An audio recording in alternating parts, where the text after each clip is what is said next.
नमस्कार मित्रों, हमारे चैनल में आपका बहुत बहुत स्वागत है। आज की जो क्लास है दोस्तों, यहाँ पे हम लोग जो है कर्ण कारक और क्रिया धरती पे चर्चा करेंगे। आज हम लोग कौन सा कारक पढ़ेंगे? कर्ण कारक। हम सभी जानते हैं कि जो कर्ण कारक होता है उसमें द्वितीय वृद्धि होती है। हमने कर्ण कारक में साधकतम कर्णम और कर्त कर्णयोर स्थितियां दो सूत्र पढ़ा दिया है। और आज जो हम लोग पढ़ेंगे, यहाँ पे हम लोग तीसरा सूत्र पढ़ेंगे, सहयुक्त अप्रधाने और एनांग विकार।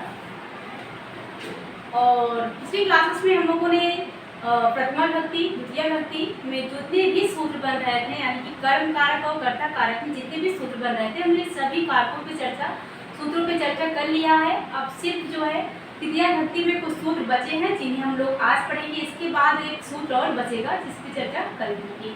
तो जो भी भाई बहन हमारे चैनल पे नए हैं, प्लीज़ हमारे चैनल को ज्वाइन कर लीजिए।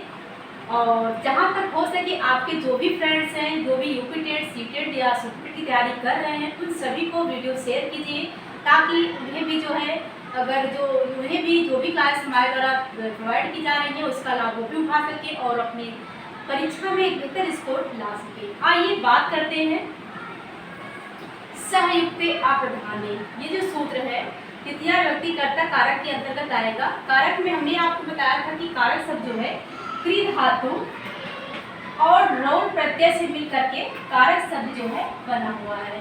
कारक आपसे अगर संस्कृत में पूछता है कारकों की संख्या कितनी है तो 6 बताएंगे। ये चीजें डिवाइड इसलिए कर रहे हैं हम कि कुछ बच्चे ऐसे भी हो सकते हैं जो कि हमारी पहले की क्लास देख रहे होंगे, तो उन्हें ये पता चले कि हम कितनी चीज़ों को पढ़ा चुके हैं। हमने आपको जब प्रथमा विभक्ति कर्ता कारक पढ़ाया, वहाँ पे हमने आपको जो है प्रथमा विभक्ति कर्ता कारक में जो भी सूत्र से हमने आपको पढ़ा दिया था। प्रातपदिगात, लिंग, परिमाण, वचन, मात्रे, प्रथमा, स्यात् और संबोधने चा, ये सारे सूत्र पढ़ाए। हमने आपको द्वितीय विभक्ति पढ़ाया और कर्म कारक, तो इसमें अविता, प्रत्यय, समय, रिक्सा, हा, प्रतियोगी, अपि, द्वितीय, स्यात्, जो भी सूत्र द्वितीय से बन रहे थे, आंशिक, अर्था, साम, कर्म, जो भी इम्पोर्टेंट थे हमने सब पे चर्चा कर लिया है।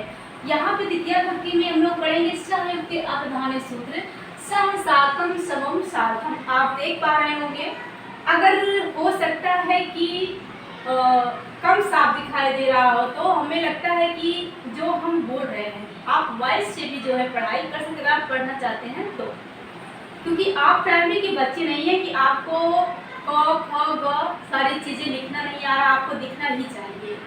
आपको अगर इंटरेस्ट है, आपको अगर क्लासेस में अच्छा कंटेंट प्रोवाइड किया जा रहा है, तो अगर हो सकता है कभी कभी वीडियो हिसाब से नहीं बन पा रही हो और थोड़ा बहुत कम आपको दिखाई दे रहा हो, तो आप जो है जो हम बोल रहे हैं वॉइस से भी आप समझ सकते हैं कि हम क्या चीज़ आपको बता रहे हैं। तो सह, साकम, समम, सार्धम, समम, सह, साकम, सार्धम, समम। आदि सहायर्थक शब्दों के युग में अप्रधान में द्वितीय विभक्ति होती है। आपको ध्यान क्या रखना है यहाँ पे? अप्रधान में, प्रधान में नहीं, अप्रधान में। सह याद क्या करना है? सह, साकम, सार्धम, समम, सह, साकम, सार्धम, समम, सह, साकम, सार्धम, समम में इनके योग में समम आदि सहायर्थक शब्दों के योग में जो अप्रधान है, क्या अप्रधान है, उसमें जो है द्वितीय विभक्ति होती है। पुत्रेण सह पिता आगता। अब देखिएगा यहाँ पे लिखा है पुत्रेण सह पिता आगता, यानी कि पुत्र के साथ पिता आया। तो पुत्र प्रधान है कि पिता प्रधान है? तो आप जाहिर सी बात है जान सकते हैं कि पिता यहाँ पे प्रधान है, लेकिन द्वितीय विभक्ति कहाँ लगानी है आपको? जो अप्रधान है। तो पुत्र जो है अप्रधान है, तो हमने पुत्रेण में जो है द्वितीय विभक्ति पुत्र में लगाया है, इसीलिए हुआ पुत्रेण सह पिता आगतः। पुत्रेण सह पिता आगतः, यानी कि पुत्र के साथ पिता आया। इसके बाद है रामः जानक्याम साकं गच्छति। राम जानकी के साथ जाते हैं। तो यहाँ पे प्रधान तो राम है क्योंकि जानकी राम के साथ जाती है, लेकिन लिखा क्या गया है? रामः जानक्याम साकं गच्छति, राम जानकी के साथ जाते हैं। तो अप्रधान कौन है? जानकी, और जानकी में तृतीय विभक्ति का प्रयोग हुआ है, जानक्याम हुआ। लक्ष्मणेन समम रामः गच्छति, लक्ष्मण के साथ राम जाते हैं। तो राम और लक्ष्मण में अगर प्रधानता की बात करें, प्रधान कौन है? राम, क्योंकि राम बड़े भाई थे, तो राम लक्ष्मण में राम प्रधान है। लेकिन तृतीय व्यक्ति आपको लगाने का है इस सूत्र में जो अप्रधान है। अप्रधान कौन है? लक्ष्मण है, इसीलिए लक्ष्मण में लक्ष्मणेन हुआ, यानी कि तृतीय व्यक्ति हुई है।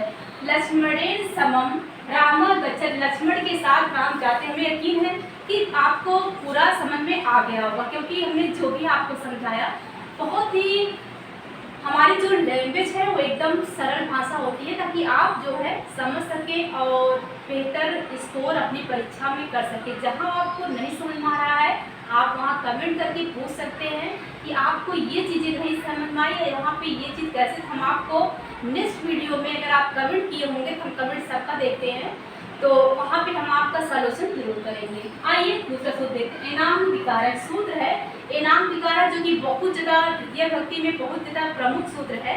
इस विभक्ति का सबसे प्रमुख सूत्र अगर देखा जाए तो यही है, एनाम विकारक।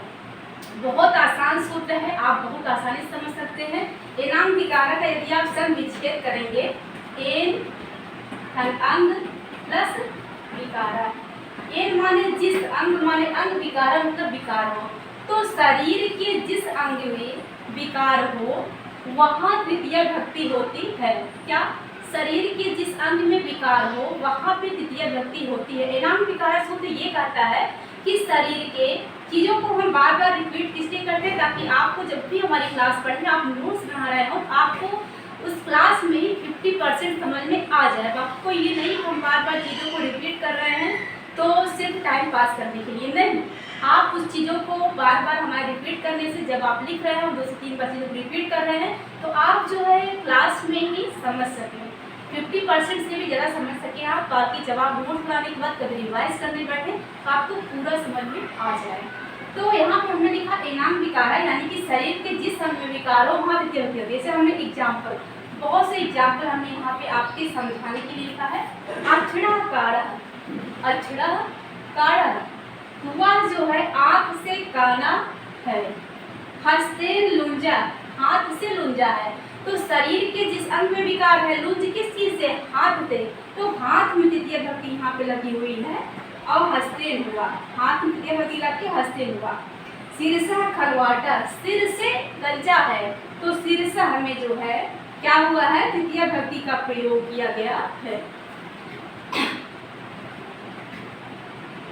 पादेन खंजर, पैर से लंगड़ा है, तो पैर में जो है तृतीय विभक्ति का प्रयोग कहाँ करेंगे? वह पैर से लंगड़ा है। आपको एनाम विकारक सूत्र के अंतर्गत बात करना है, तो आप कैसे लिखेंगे? पादेन खंजर, यानी कि वह पैर से लंगड़ा है। तो शरीर के किस अंग में विकार है? पैर में विकार है, इसीलिए आप पैर में जो है क्या करेंगे? पादन में पादेन यानी कि तृतीय विभक्ति का प्रयोग करेंगे। तो पृष्ठा कुंजा, पीठ से कुबड़ा है, तो पृष्ठेन कुबड़ा, कुंजा पृष्ठ में क्या हुआ है? पृष्ठेन होगा, यानी कि तृतीय विभक्ति का प्रयोग किया गया है। तो इस प्रकार से आज की क्लास दोस्तों यहीं तक। 2 दिन हमारी क्लासेस नहीं हो पाई थी क्योंकि बीच में हमारे हेल्थ सही नहीं होने के कारण से हम आपको क्लासेस 2 दिन नहीं प्रोवाइड कर पाए, जिसकी वजह से हमें भी बहुत ज़्यादा चिंता थी कि हमें आपको क्लास लेट डालनी चाहिए, लेकिन तबीयत बहुत ज़्यादा खराब थी तो हम आपको क्लासेस नहीं प्रोवाइड कर पाए। आज हम कुछ अच्छा फील कर रहे हैं तो हमें लगा कि हमें क्लास आपको देनी चाहिए। दोस्तों मिलते हैं कल की क्लास में। धन्यवाद। जो भी हमारे भाई बहन हमें देख रहे हैं, प्लीज़ हमारे चैनल को आगे बढ़ाइए, हमारा सपोर्ट कीजिए, क्योंकि हम भी आप ही की तरह हैं। टेट, सुपर टेट और स्टेट, सी टेट सब परीक्षाओं को पास कर लिया है, पर वैकेंसी नहीं आने की वजह से हम भी आप ही की तरह जो है सुपर टेट की तैयारी में लगे हुए हैं। और हम चाहते हैं कि हमारी क्लासेस के माध्यम से हम भी तैयारी करें, आप भी हमारे साथ जुड़ सकें, जुड़कर तैयारी कीजिए। क्योंकि देखिए हमें पता है कि सिलेबस क्या है। हमने यूपी टेट और सुपर टेट की जो परीक्षा है कई बार दी है। सुपर टेट की परीक्षा तो हमने सिर्फ एक ही बार दिया था, नोता झारखंड के लिए, जिसमें हम हमारा स्कोर काफ़ी अच्छा था। बस किस्मत मेरी पीछे थी कि 96 नंबर मेरा आया और जनरल में होने की वजह से मेरा सिलेक्शन नहीं हो सका, जिसका भुगतान हमें आज कई सालों से करना पड़ रहा है कि वैकेंसी नहीं आई और हम भी बेरोजगार घूम रहे हैं। तो प्लीज़ हमारे चैनल को सपोर्ट कीजिए, हमारे चैनल को आगे ले जाइए। जो भी हमारे भाई बहन हमसे जुड़ना चाहते हैं या जिन्हें भी हमारे चैनल के माध्यम से कुछ भी अच्छा प्रोवाइड किया जा रहा है, हमसे जुड़े। थैंक यू दोस्तों, मिलते हैं कल क्लास में।